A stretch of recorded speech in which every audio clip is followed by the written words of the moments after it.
শীর্ষ নেতৃত্বকে না জানিয়ে একাধিক সিদ্ধান্ত নেওয়ার খেসারত। গ্রাম পঞ্চায়েতের বিরোধী দলনেতার পদ থেকে সরিয়ে দেওয়া হলো তৃণমূল নেতা শেখ রফিকুল ইসলামকে। পাল্টা অপসারণের ঘটনায় ব্লক সভাপতিকেই দায়ী করেছেন রফিকুল। কোলাঘাট ব্লকের সিদ্ধা 1 নম্বর গ্রাম পঞ্চায়েতের ঘটনা। শাসক দলের এহেন সিদ্ধান্তে শুরু হয়েছে রাজনৈতিক তরজা। সমালোচনায় সরব হয়েছে বিজেপি। শাসক দলই গ্রাম পঞ্চায়েতের বিরোধী দলনেতার পদ থেকে সরিয়ে দিল তৃণমূল নেতাকে। পূর্ব মেদিনীপুরের কোলাঘাট ব্লকের সিদ্ধা 1 নম্বর গ্রাম পঞ্চায়েতের ঘটনা। ওই গ্রাম পঞ্চায়েতের বিরোধী দলনেতার পদে ছিলেন শেখ রফিকুল ইসলাম।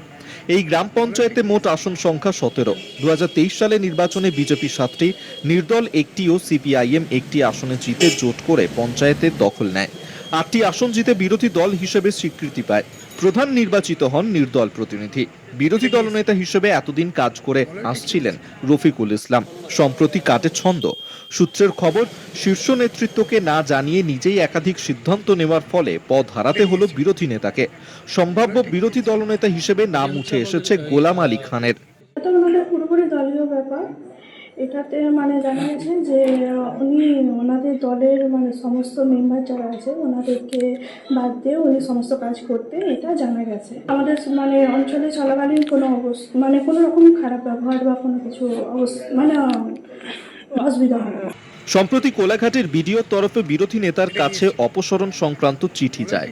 এরপরেই চাঞ্চল্য ছড়িয়ে পড়ে। তার অপসারণের নেপথ্যে কোলাঘাট ব্লক তৃণমূল কংগ্রেস সভাপতি সুমিত্রা পাত্রের ভূমিকা রয়েছে বলে দাবি করেছেন তৃণমূল নেতা। কি কারণে তাকে পদ থেকে সরিয়ে দেওয়া হলো তা নিয়েও প্রশ্ন তুলেছেন। সুমিত্রাদি বাই প্রেসার দিয়ে বিডিওর কাছে বাই প্রেসারে যে সিগনেচার নিয়ে বাই প্রেসার করে মেম্বারদেরকে প্রেসার দিয়ে সিগনেচার নিয়ে তিনি কি করলেন, এই হিয়ারিং করার জন্য নোটিফিকেশনটা করে দিলেন। আমার কিছু অনুগামী বা আমার কিছু শুভানুধ্যায়ীদেরকে সুমিত্রাদির কাছে পাঠিয়েছিলাম।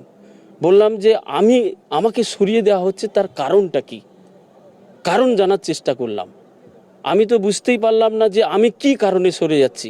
আমি কি কোনো অন্যায় করেছি, কোনো দলবিরোধী কাজ করেছি, কোনো কন্ট্রাক্টরের কাছ থেকে টাকা চেয়েছি? আমি দলকে জানিয়েছি।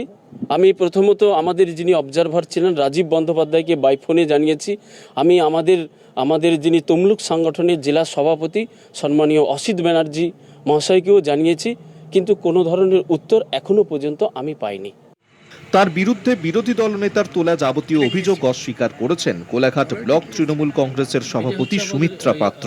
যারা তাকে বিরোধী দলনেতা করেছিল তারাই তার বিরুদ্ধে নিয়ে এসছে।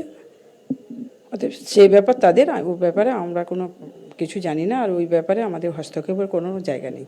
কোনো পঞ্চায়েত সদস্য, ওর যে কলিগরা, কেউ বলতে পারবে না যে ওদের সঙ্গে আমি কোনো যোগাযোগ করেছি বা ওদের সঙ্গে আমার কোনো কথা হয়েছে। একজনও কেউ বলতে পারবে না যে ব্লকের সভাপতি ওদের সঙ্গে বা জেলা পরিষদের মেম্বার এই বিষয়ে ওদের সঙ্গে কোনো কথা বলেছে। কারোর সঙ্গে কোনো কথা হয়নি। অন্যদিকে গোষ্ঠীদ্বন্দ্ব ও কাটমানির অভিযোগ তুলে সুর চড়িয়েছে বিজেপি। এখন এটা একান্তই তৃণমূলের অভ্যন্তরীণ ব্যাপার। সেখানে 75-25-এর কোনো ভাগ কম গেছে কি বেশি গেছে, কিংবা ওখানে বিজেপি যথেষ্ট শক্ত, সেই জায়গাতে তারা যে কাটমানি তোলার টার্গেট দিয়েছিল এই বিরোধী দলনেতাকে, সেখানে হয়তো তারা ব্যর্থ হয়েছে, উনি ব্যর্থ হয়েছেন। এক্ষেত্রে হয়তো সরিয়েছেন, এটা তৃণমূলের একান্তই অভ্যন্তরীণ ব্যাপার। তৃণমূলের তরফে বারবার বলা হয়েছে দলের ওপরে কেউ নয়। এবার শীর্ষ নেতৃত্বকে না জানিয়ে একক সিদ্ধান্ত নেওয়ায় পদ খোয়াতে হলো পঞ্চায়েতের বিরোধী দলনেতাকে। অপসারণে নিজের দলের ব্লক সভাপতিকেই দায়ী করছেন অপসারিত তৃণমূল নেতা। ঘটনায় শুরু হয়েছে রাজনৈতিক কাজিয়া। সৌম্যজিৎ চট্টোপাধ্যায়ের রিপোর্ট, কলকাতা টিভি।